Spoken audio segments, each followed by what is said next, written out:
Tardes a todos de nuevo, ¿qué tal? Pues vamos a continuar hablando de estas propiedades de grupos cíclicos. Solo recordando ahí rápidamente, en la reunión de ayer hablamos sobre estos teoremas, ¿verdad? Eh, que por ejemplo este primero era para ver cuándo dos potencias. Recuerden que el grupo cíclico, ¿verdad? Es el conjunto de, grupo cíclico generado por A, ¿verdad? El grupo de potencias de A, ¿verdad? Las potencias enteras de A. Y entonces este primer teorema era para decir, en el caso del orden infinito de un elemento, cuando dos potencias son iguales, ¿verdad? Y en el caso de orden finito, también cuando dos potencias son iguales, ¿verdad? Tenía estas consecuencias, ¿verdad? Que les decía que estas, de cierta forma, son como propiedades así como utilitarias, podríamos llamarle, ¿verdad? Que más que todo son para, si estoy resolviendo un problema, entonces digo, de repente esto me puede servir, ¿verdad? Para algo, ¿verdad? El segundo teorema era este sobre cómo son los subgrupos, ¿verdad? De un grupo, ¿verdad? Tengo un grupo cualquiera, tengo un elemento de orden n, K un entero, entonces el grupo cíclico generado por una potencia de A, ¿verdad?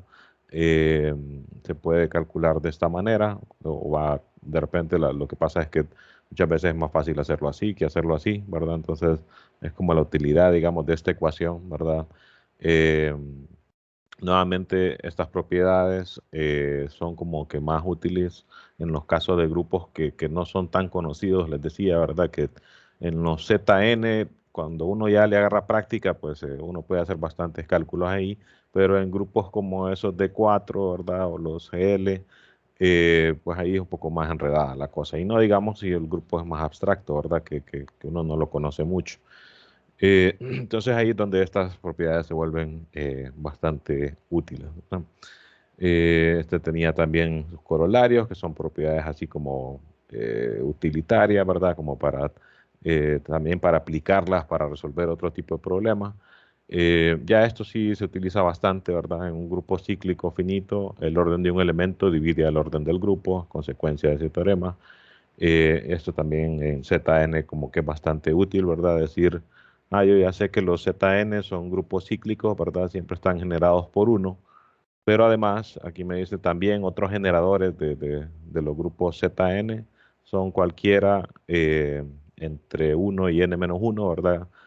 Tal que sea relativamente primo con el n, ¿verdad? Con el que estoy trabajando, ¿verdad? Básicamente es lo que me dice esta propiedad.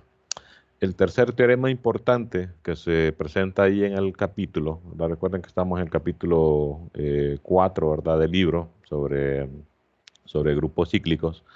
Tiene como nombre, si recuerden cuando los teoremas tienen como un nombre así específico, como que se consideran que son bastante importantes, así como el teorema fundamental de la aritmética, que era el que dice que todo entero se puede descomponer en sus factores primos, ¿verdad?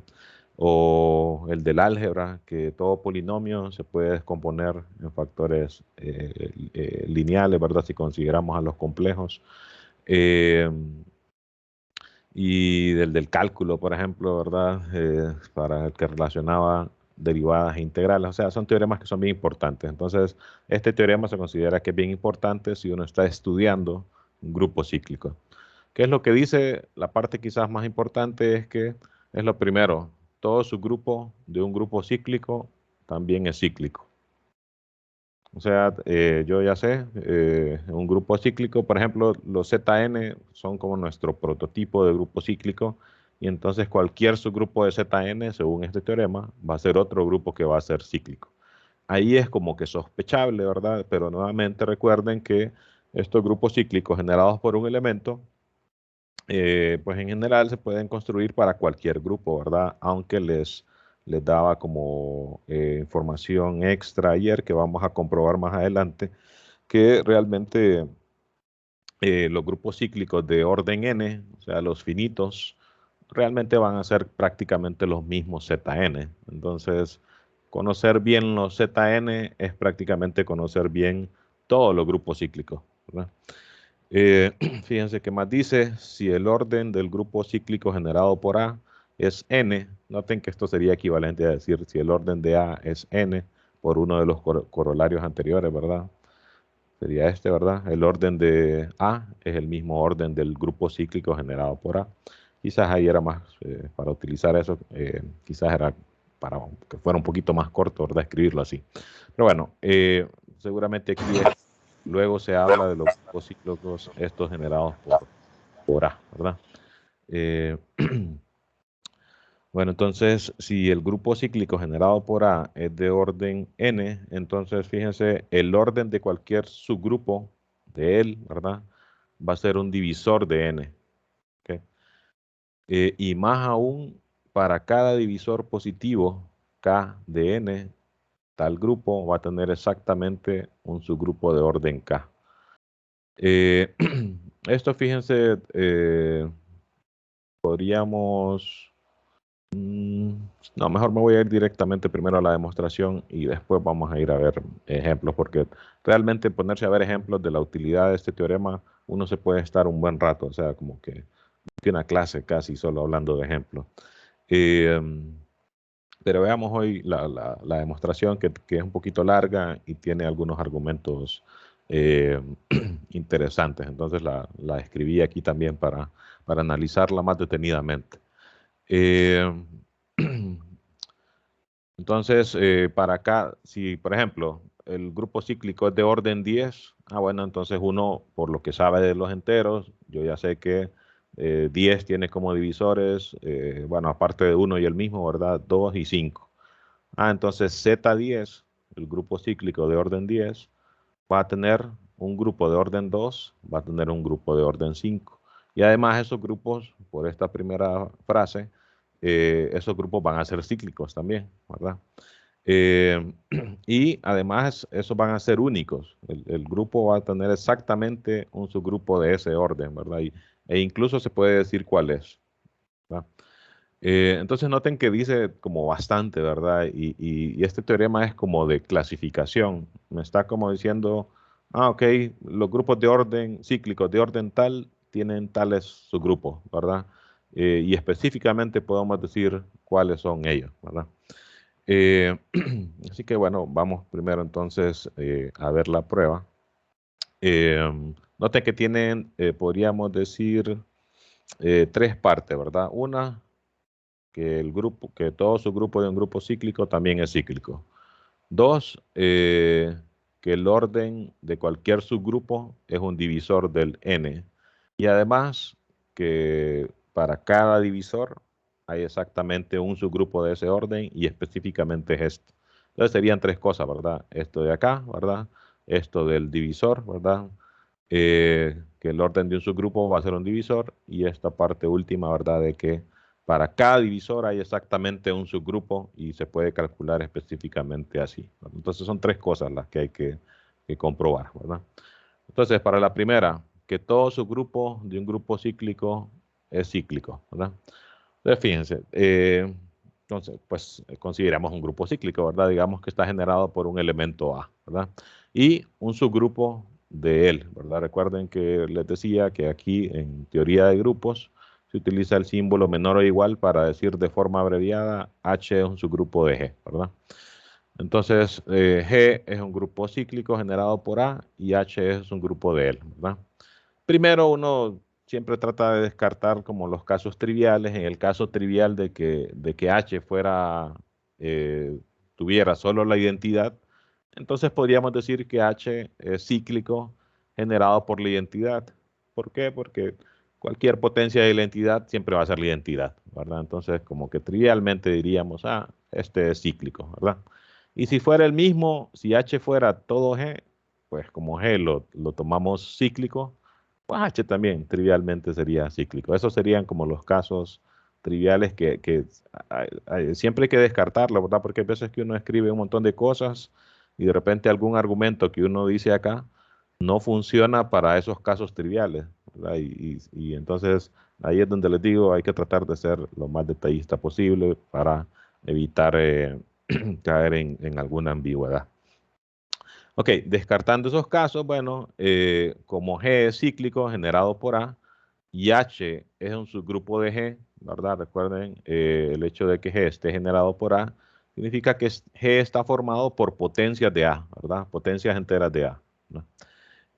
Como H es en su grupo de G, pues H lo que va a tener van a ser también potencias de A, ¿verdad? No sabemos cuáles, pero van a ser algunas de las potencias de A, ¿verdad?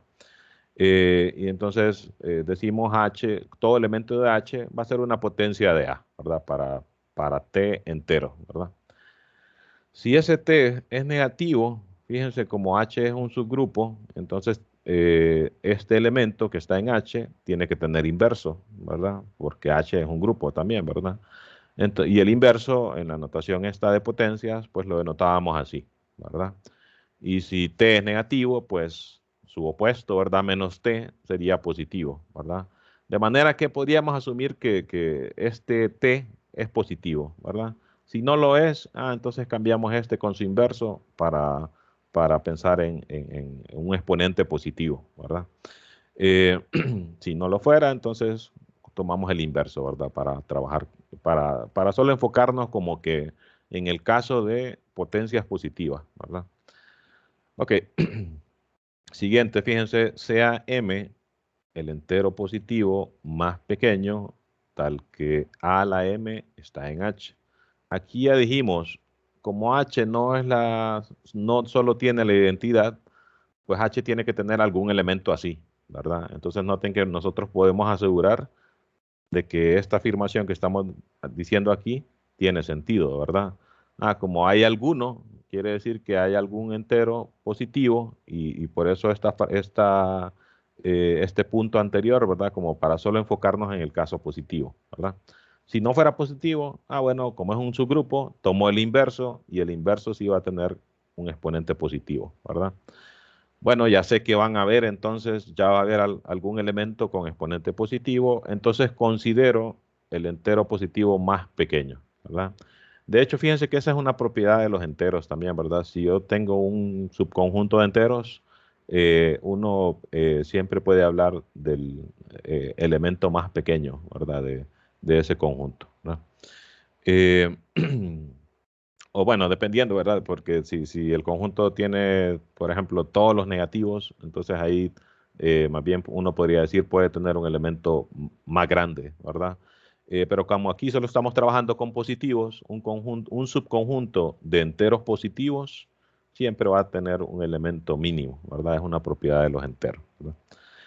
Los reales no tienen esa propiedad, ¿verdad? Porque si yo considero, por ejemplo, un intervalo abierto, por ejemplo, el intervalo de 0 a 1, bueno, ese conjunto de reales no tiene un elemento más pequeño, ¿verdad? 0 no es parte del conjunto, ¿verdad? Entonces, si estuviera cerrado, si fuera cerrado el intervalo, uno sí podría decir, 0 es el más pequeño en el intervalo de 0 a 1, pero si el intervalo es abierto, ya no puedo decir, el real más pequeño que está ahí es tal, ¿verdad? Siempre hay otro más pequeño, ¿verdad? Pero en los enteros no pasa eso, ¿verdad? Entonces uno puede aseverar esto, ¿verdad? Y fíjense que ahí pues también es importante pensar, ¿verdad? Recordamos que las potencias que consideramos en grupos solo son potencias enteras, ¿verdad? Entonces eso tiene sentido decirlo, ¿verdad? Luego fíjense por la cerradura de H, entonces si A a la M está en H, entonces cualquier potencia de A a la M también va a estar en H. Por ejemplo, A a la M por A a la M, o sea, A a la M al cuadrado, ¿verdad? A a la M operado 3 veces, o sea, A a la M al cubo, y así sucesivamente.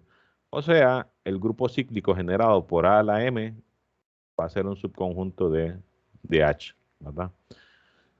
Si nosotros llegamos a probar la contenencia al revés, entonces tendríamos que H es un grupo cíclico y eso es lo que queremos comprobar. Recuerden, ¿verdad? Que cualquier subgrupo de un grupo cíclico también es cíclico, ¿verdad?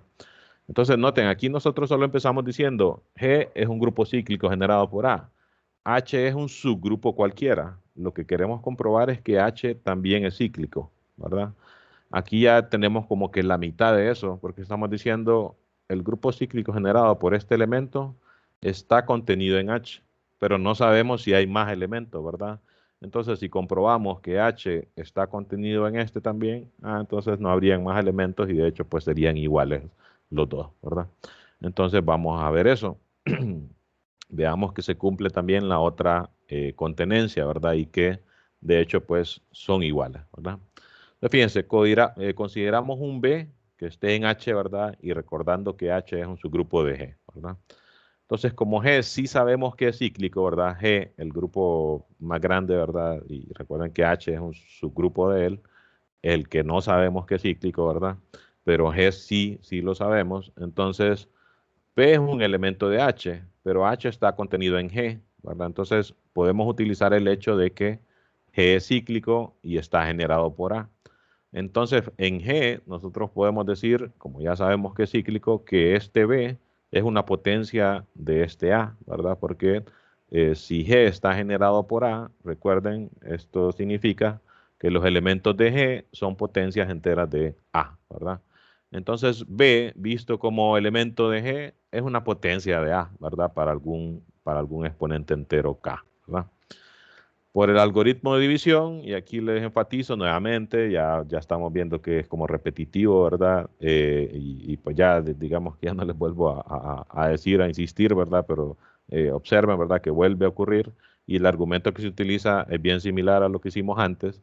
Por el algoritmo de división existen enteros, un cociente, un residuo, tal que si hacemos la división, ¿verdad? De M entre este K, ¿verdad? Entonces se pueden escribir así, ¿verdad? Eh, donde pues el residuo tiene las condiciones que ya conocemos, ¿verdad? Es positivo o cero y es menor que el divisor, ¿verdad? Sustituimos entonces, en vez de K, ¿verdad? Lo que nos dio el algoritmo de división, ¿verdad? Los ponemos ahí, separamos, ¿verdad? Por la regla de exponentes que sí funciona, ¿verdad? En grupos.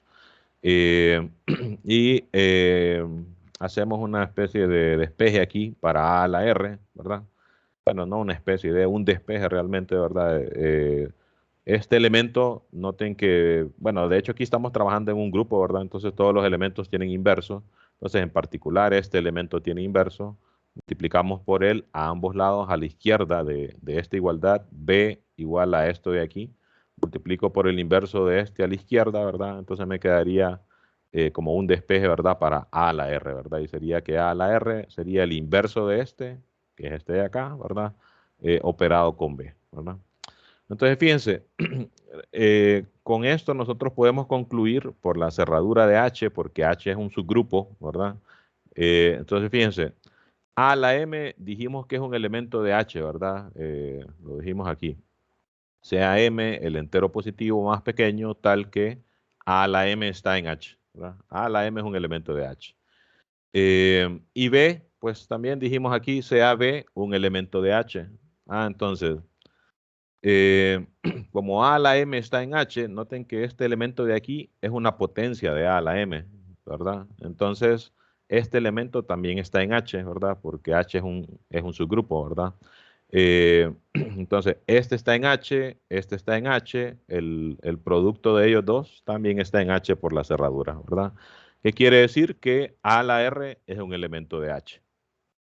Y ahí entonces pasa lo que nos ha ocurrido anteriormente también cuando hemos utilizado el algoritmo de división. Este R estamos diciendo que es un entero más pequeño que M, pero aquí nosotros dijimos, sea M el entero positivo más pequeño, tal que esto se cumple. Y estamos diciendo que A a la R también está en H. Entonces la única posibilidad es que el R sea cero, ¿verdad? Porque por cómo se escogió el M, ¿verdad? Entonces, eso es lo que decimos acá, ¿verdad? Por cómo se escogió M, esto solo es posible si R es igual a cero, ¿verdad? Entonces, en esta sustitución que se hizo aquí, ¿verdad? Si R es cero, pues solo me va a quedar que B sería igual a la M por Q, ¿verdad? Este de acá, ¿verdad? B sería igual a la M por Q, que lo podemos escribir como una potencia de A a la M, ¿verdad? Y si es una potencia de A a la M, significa que este B está en el grupo cíclico generado por A a la M. Entonces, fíjense, ¿qué es lo que comprobamos?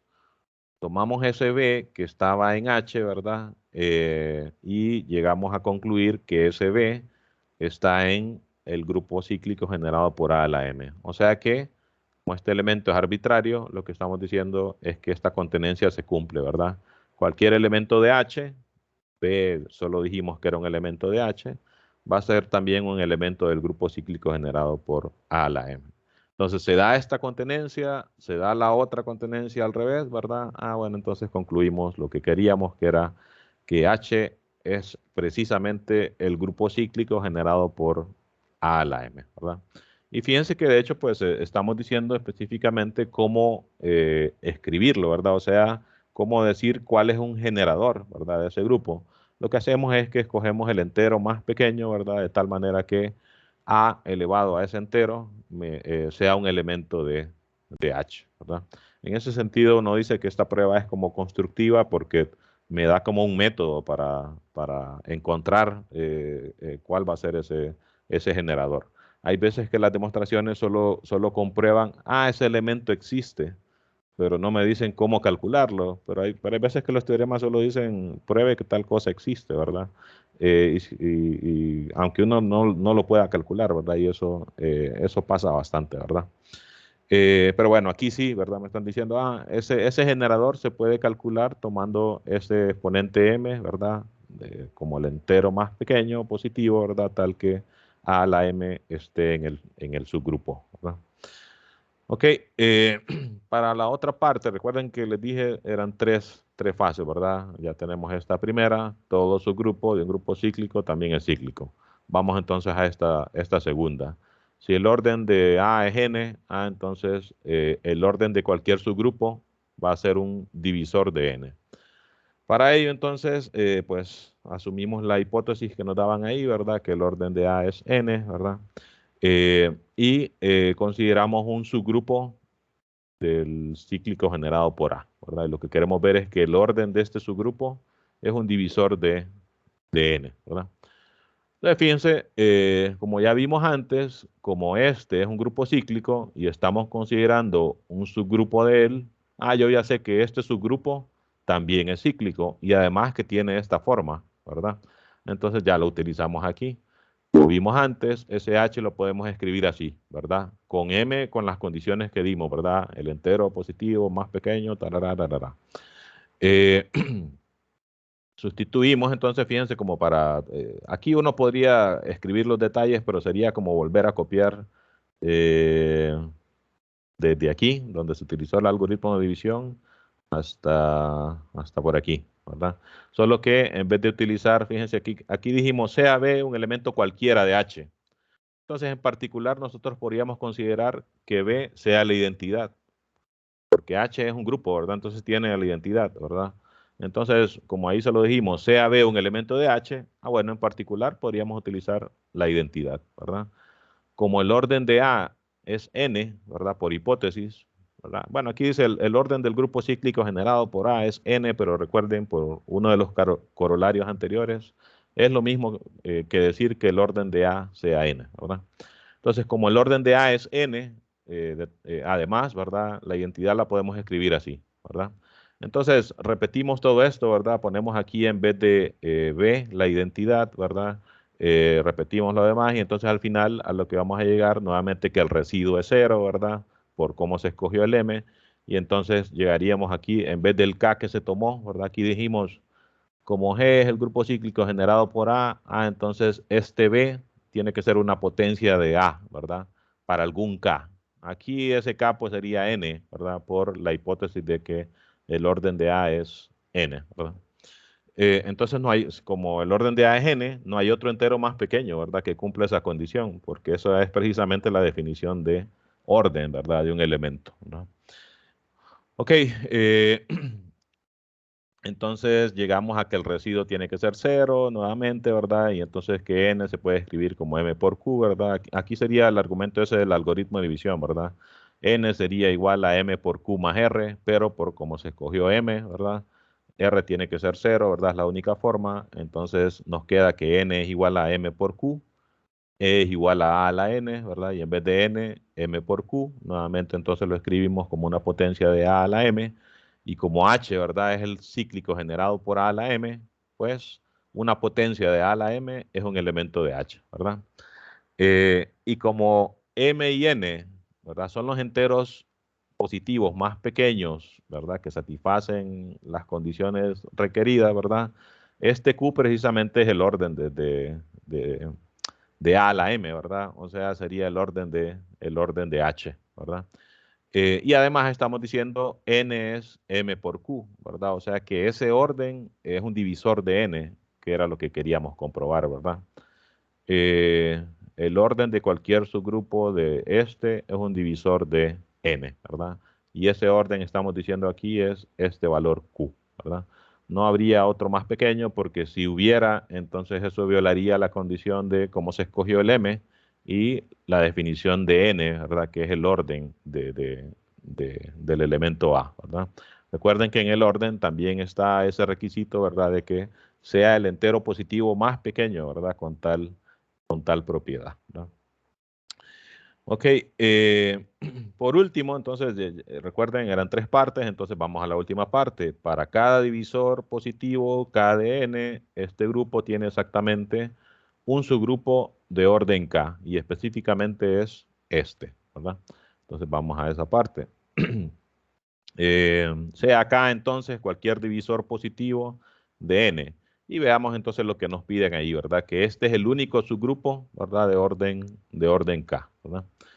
Entonces, fíjense, por el teorema 4.2, que era aquello del GCD, ¿verdad? Este grupo cíclico, ¿verdad? Tiene orden N, que es el orden del grupo, ¿verdad? El orden de A, entre el GCD de ese orden y la potencia que se está considerando, ¿verdad?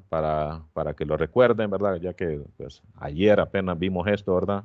Teorema 4.2 decía esto, ¿verdad? Entonces, fíjense, estamos utilizando esta propiedad ya, ¿verdad? Solo que en vez de K, ahí es N sobre K, ¿verdad? Y el N sí es el mismo, ¿verdad? Que el orden de A es N. En vez de K, entonces estamos utilizando, fíjense, en vez de K estamos utilizando N sobre K, ¿verdad? Que es el exponente que iba aquí en el teorema 4.2, ¿verdad? Pero N sobre K, perdón, como K es un divisor de N, este es un entero también, ¿verdad? Y además, como es un divisor de N, entonces el máximo común divisor de N y un divisor de él, ¿verdad? Tiene que ser pues este, ¿verdad? Ese divisor. Entonces ponemos aquí, en vez de este máximo común divisor, pues precisamente ese resultado, ¿verdad? Es como que me digan máximo común divisor entre 10 y 5, ¿verdad? Como 5 es un divisor de 10, pues automáticamente va a ser 10, ¿verdad? Ese máximo común, va a ser 5, perdón, ese máximo común divisor, ¿verdad? Hacemos esta división, ¿verdad? Se van a cancelar los n, solo me va a quedar k, ¿verdad? Al hacer la división, y entonces este grupo tiene orden K. No es suficiente con esto, fíjense, porque lo que dice el teorema es, para cada divisor positivo K de n, este grupo tiene exactamente un subgrupo de orden K. Entonces, esta última parte que queremos comprobar tiene una componente de unicidad, ¿verdad? Es como cuando le dicen a uno, pruebe que los límites son únicos, ¿verdad? Entonces aquí prácticamente me están diciendo, pruebe que este es el único grupo, subgrupo de este que tiene orden K. Entonces aquí solo estamos diciendo, bueno, este subgrupo tiene orden K, pero no sé si es el único. Entonces eso es lo que falta argumentar, ¿verdad? Veamos cómo se argumenta. Eh, asumimos, y esto, aunque no parezca, porque está como, tiene una redacción ahí que no está tan en ese sentido clásico, pero realmente sí es el argumento clásico que cuando uno quiere comprobar que algo es único, pues compruebo que hay dos, ¿verdad? Y veo que eso me lleva a algún problema. De cierta manera, aquí, fíjense, están diciendo, sea H cualquier subgrupo del que estamos trabajando y que sea de orden K. O sea, está ahí asumiendo que hay otro, ¿verdad? Y entonces, fíjense la conclusión, al final llego que son iguales, ¿verdad? La típica estrategia para comprobar que unicidad, ¿verdad? Entonces, como vimos antes, como H es un subgrupo de este, entonces tiene que ser de esta forma, ¿verdad? Con M, un divisor de N por la segunda parte que acabamos de comprobar, ¿verdad? Ya este M ya no solo decimos que es el entero más pequeño, tal que A la M está en H, sino que también M es un divisor de N por esto que acabamos de comprobar, ¿verdad? Ok, y fíjense entonces, luego M dice, se puede escribir como el máximo común divisor de m y n, ¿verdad? Porque m es un divisor de n, entonces igual como dijimos aquí, ¿verdad? Si m es un divisor de n, entonces el máximo común divisor se vuelve m, ¿verdad? Automáticamente. Aquí se escribe así solo para... es como un truquito, digamos, ¿verdad? Para utilizar una propiedad de las que hemos visto anteriormente y para llegar a lo que queremos, ¿verdad? Entonces, fíjense, M se puede escribir así, y además entonces K, ¿verdad? Que es el orden de A a la M, ¿verdad? Porque aquí dijimos, eh, vamos a ver. Ta, ta, ta, ta. Ah, bueno, sí, aquí dijimos H es cualquier subgrupo de este de orden K. Y aquí le llamamos a H, le llamamos el generado por A a la M, ¿verdad? Recuerden que es lo mismo decir que este grupo tiene orden K a decir que el elemento, el generador, A a la M tiene orden K, ¿verdad? Por uno de los corolarios anteriores. Todas esas cosas, fíjense que, pues, bueno, yo, una que la maestría que hice, pues la especialidad fue en eso, entonces como que pues tengo bastante práctica en esto y la otra es que este curso lo he dado varias veces, entonces algunas cosas las digo así rápido, ¿verdad? Es como cuando le están, siempre utilizo cálculo yo como referencia. Cuando uno le enseñan, qué sé yo, sustitución trigonométrica, ¿verdad? Que es una de las técnicas que al inicio uno la ve como bien rara, ¿verdad? Los primeros ejemplos que uno le dan, uno queda como, ok, uno solo dice sí, ¿verdad? Y hasta que ya lo practica, como que uno dice, ah, ok, ya lo veo mejor, ya como que yo lo puedo ver así también más rápidamente. Entonces aquí pasa algo similar, ¿verdad? Ok, luego entonces fíjense aquí solo se utiliza que m se escribió así, se sustituye, ¿verdad? En vez de m, máximo común divisor. Y por otro de los teoremas anteriores, el 4.2, el orden de este elemento pues se puede calcular así, ¿verdad? Como n entre este máximo común divisor, ¿verdad? Pero nuevamente, como dijimos, el máximo común divisor entre n y m, ¿verdad? Es m, ¿verdad? O sea que esta división sería n entre m, ¿verdad? Entonces, fíjense que me queda la ecuación k igual a n entre m, despejo entonces para m, ¿verdad? M vendría a multiplicar aquí y k pasaría a dividir al otro lado, ¿verdad? O sea que m sería n entre k, ¿verdad? Ah, entonces esto era lo que queríamos, ¿verdad? Ver que este m de aquí era precisamente n sobre k. Y entonces ahora sí estamos diciendo, este H que es cualquier subgrupo de este, ¿verdad? Realmente es este mismo, no hay otro, ¿verdad? Es el mismo que estamos considerando ahí, ¿verdad? Pues fíjense, aquí en esta prueba ya se están utilizando, bueno, se están utilizando varias de las técnicas que ya habíamos visto anteriormente, ¿verdad? Como el algoritmo de división, perdón. Y también estamos utilizando los teoremas que ya teníamos anteriormente, ¿verdad? Y eso ya, bueno, me imagino que ya han llevado unos cuantos cursos de la carrera, ¿verdad? Y eso se va volviendo como costumbre, ¿verdad? Que uno va viendo algunos teoremas y entonces es bien natural que uno diga, ok, ya tengo el teorema 4.2, noten que aquí en el teorema 4.3 utilizamos esto como 2 o 3 veces, ¿verdad? Y eso es típico aquí también, por lo menos dentro de un mismo capítulo, ¿verdad? Porque con esa lógica normalmente se escriben los libros de matemática, ¿verdad? Que se van poniendo los teoremas como en secuencia, de manera que uno se utilice para demostrar otro, ¿verdad? Entonces ya tenemos el teorema, perdón, fundamental de grupo cíclico, ¿verdad? Cualquier subgrupo de un grupo cíclico es cíclico. Además, para cada divisor, ¿verdad? Del orden del grupo, va a existir un subgrupo de ese tamaño, ¿verdad? Noten que esta parte, esta segunda, tiene sentido para grupos cíclicos finitos, ¿verdad? Recuerden que los enteros es infinito, ¿verdad? Y que los enteros se puede ver como grupo cíclico, ¿verdad? O sea, los enteros los podemos ver como el grupo cíclico generado por 1, ¿verdad? ¿Por qué? Porque todo entero lo puedo escribir como múltiplo de 1, ¿verdad? Múltiplo entero, ¿verdad? De 1. Entonces, esta parte, ¿verdad? Esa segunda parte del teorema no tiene sentido ahí en los enteros porque ahí no puedo decir, ¿verdad? Desde acá, esta hipótesis no se cumple, ¿verdad? Sí es cíclico, pero no tiene orden finito, entonces lo demás ya no tiene sentido, ¿verdad? Entonces, esta segunda parte funciona para grupos cíclicos finitos. La primera parte sí, fíjense que no tiene condición, ¿verdad? Todo su grupo de un grupo cíclico es cíclico. Entonces aquí, por ejemplo, creo que habíamos dicho antes, ¿verdad? Que los múltiplos de 2, por ejemplo, ¿verdad? Que normalmente se escriben así, ¿verdad? No recuerdo si había utilizado esta notación, pero esto significa los 2 por n, ¿verdad? Tal que n es un entero, ¿verdad? O sea, los múltiplos de 2. Y como para escribir, en vez de escribir todo esto, pues se utiliza normalmente aquí en álgebra esta notación, ¿verdad?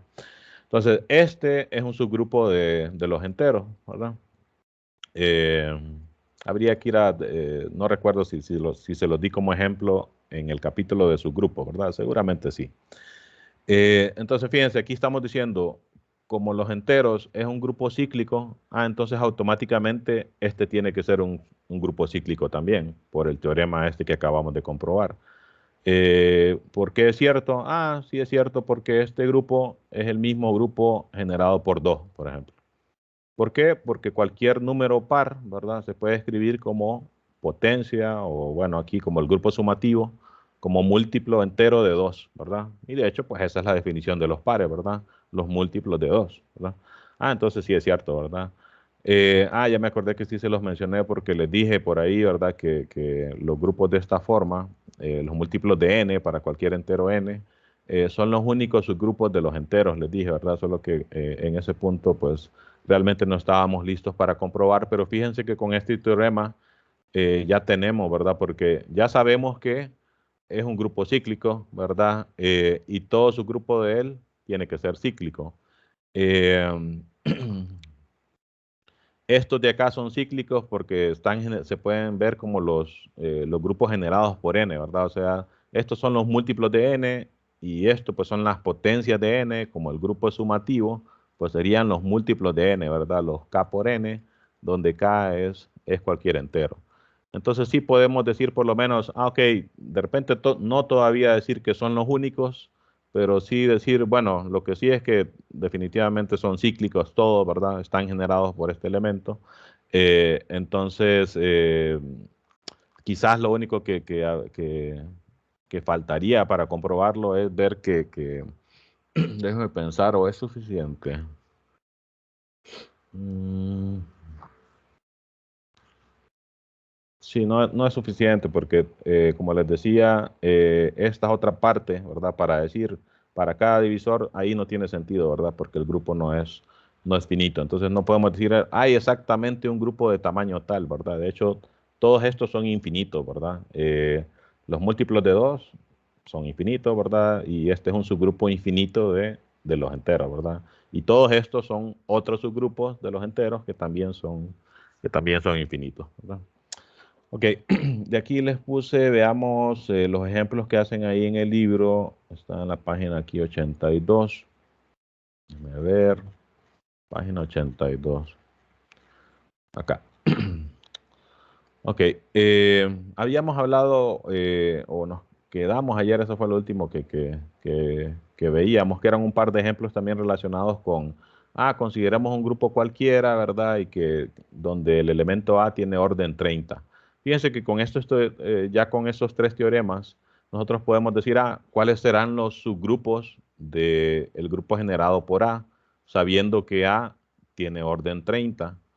Bueno, entonces según lo que vimos ahorita, lo único que hacemos es tomar todos los divisores de 30, ¿verdad? 2, 3, 5, 6, 10, 15, 31, ¿verdad?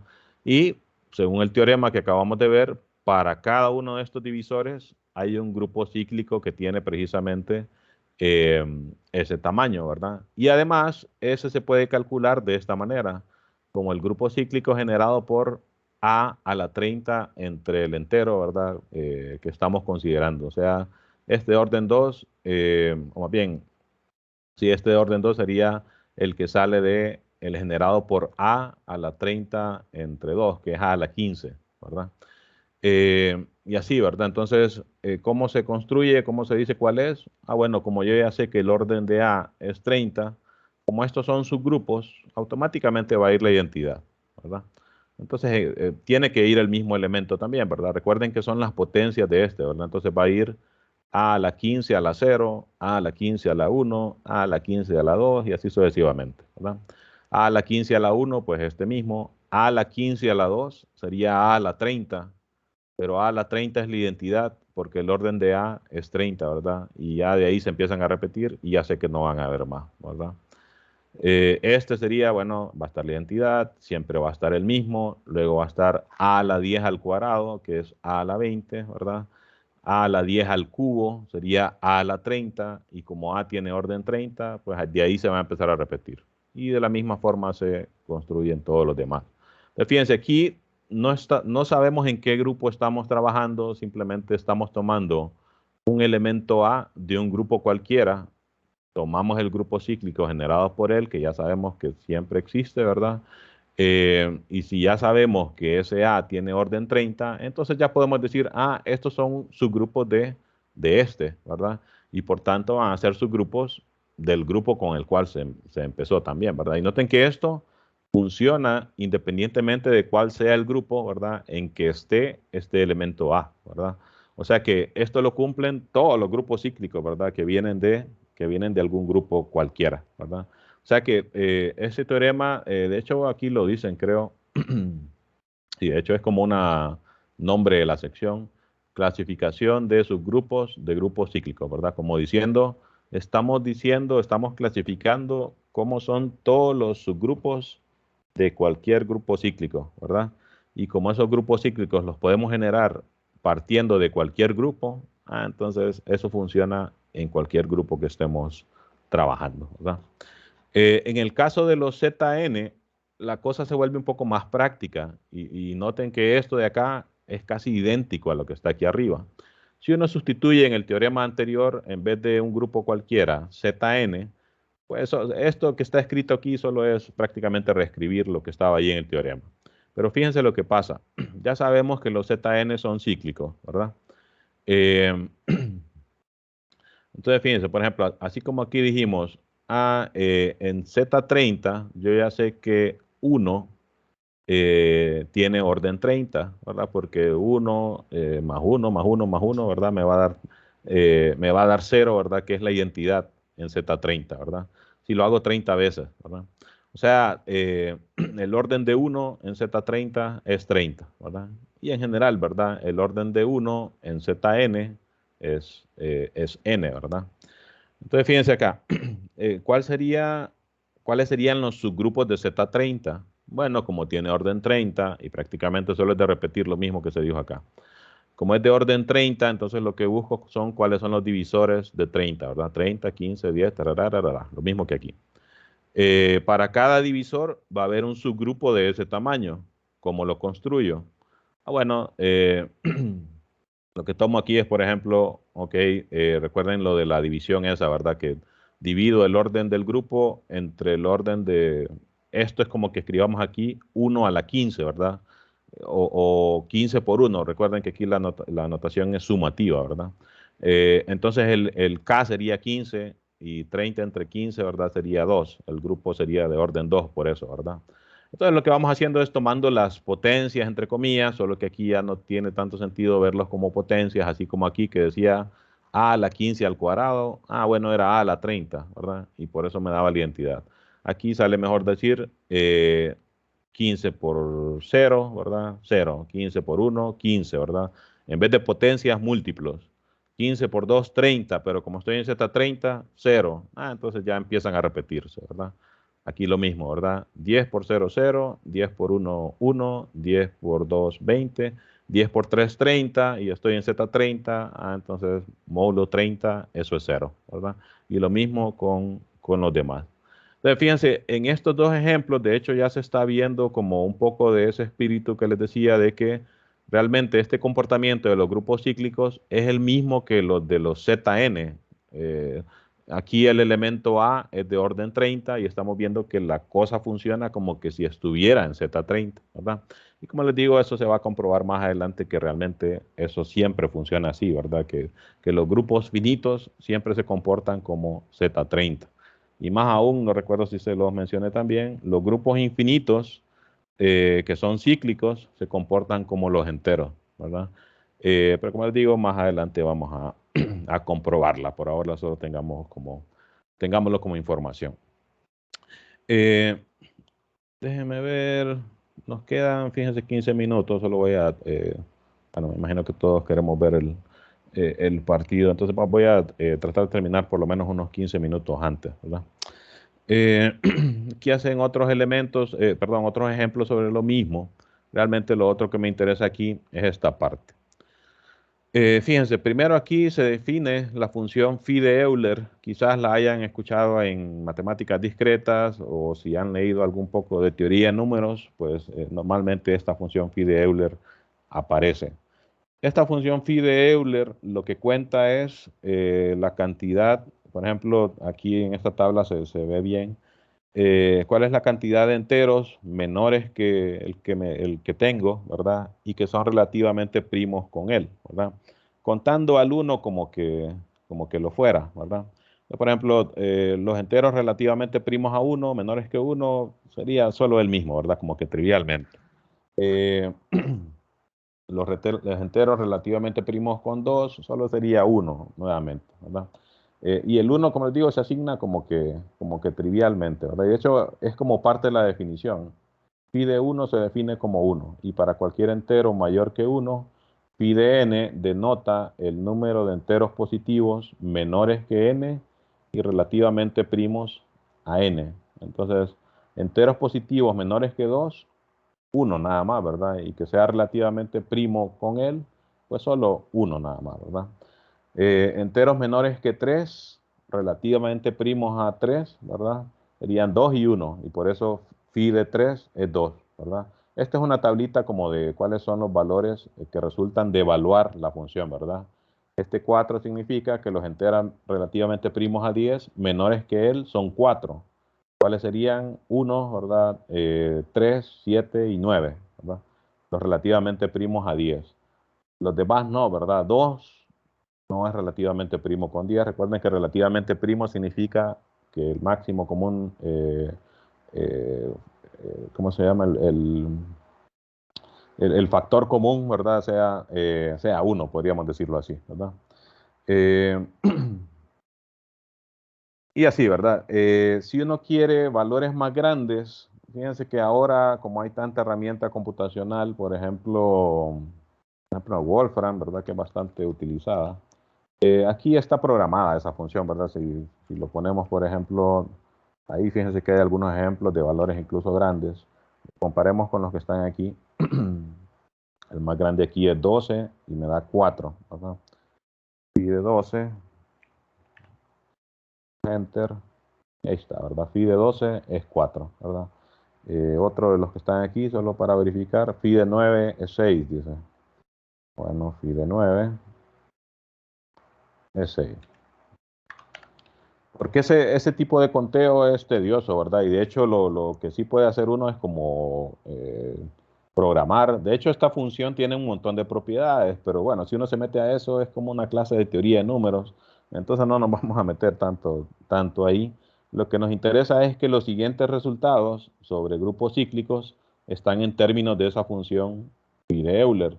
Y como les digo, si les toca por alguna razón en algún ejercicio aquí en el libro, calcular phi de un valor grande, pues váyanse directamente a la calculadora, ¿verdad? Eso ya no tiene tanto sentido ponerse a calcularlo manualmente.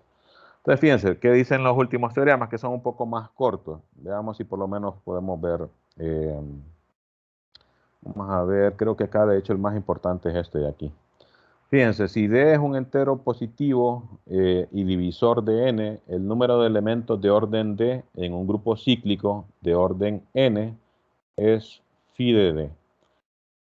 Si D es un entero positivo divisor de n, entonces el número de elementos de orden D en un grupo cíclico de orden n es phi de D. Más que la demostración, porque esto es básicamente viene de los teoremas que acabamos de ver. Fíjense que acá es bastante importante notar que este resultado es independiente del orden del grupo, ¿verdad? El número de elementos de orden D en un grupo cíclico de orden n es phi de D. Entonces, como que no importa cuál es el orden este n, ¿verdad? Sino que simplemente es, si yo quiero elementos de orden tanto, entonces me voy a ver cuál es la función phi de Euler de ese tamaño. Y dice, aquí dan un ejemplo, fíjense aquí dice Z8, Z640 y Z80000, o sea, un grupo cíclico de orden 8, un grupo cíclico de orden 640, un grupo cíclico de orden 80000. Todos tienen phi de 8, o sea, 4, según la tabla, ¿verdad? 4 elementos de orden 8, ¿verdad? Como diciendo, no importa si el grupo es de tamaño tanto, si es de tamaño tanto, si es de tamaño tanto. La cantidad de elementos de orden tal, de orden D, siempre va a ser phi de D, ¿verdad?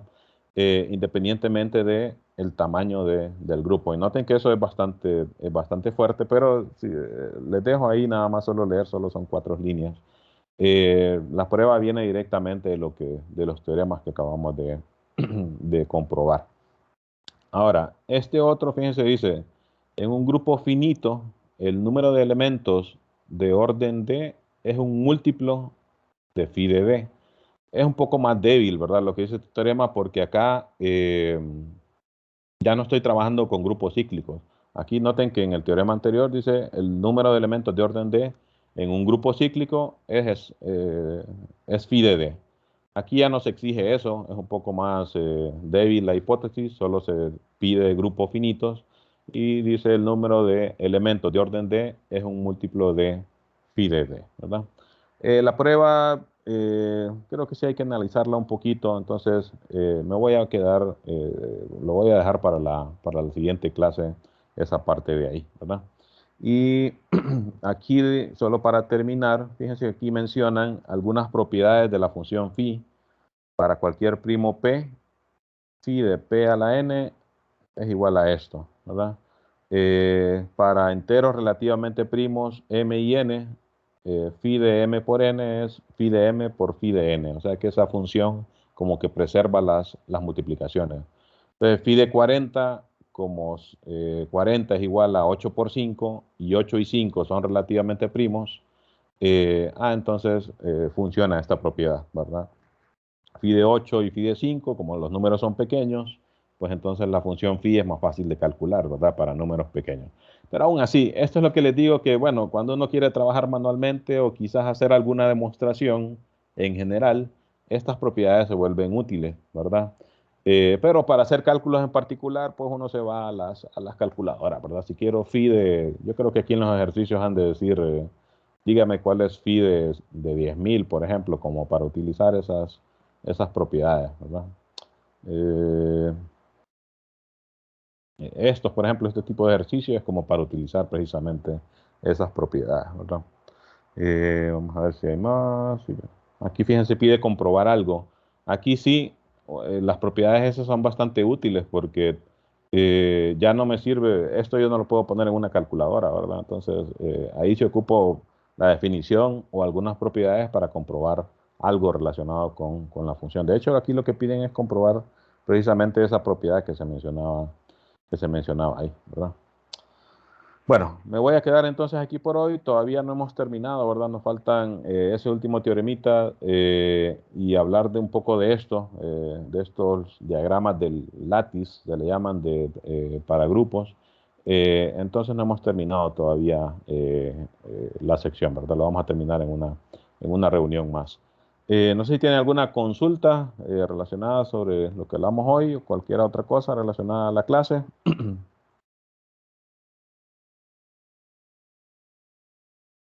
Bueno, parece que no. Entonces, bueno, nos quedamos aquí por hoy, pendientes ahí para la próxima convocatoria, ¿verdad? Nos veremos entonces. Saludos a todos, ¿verdad?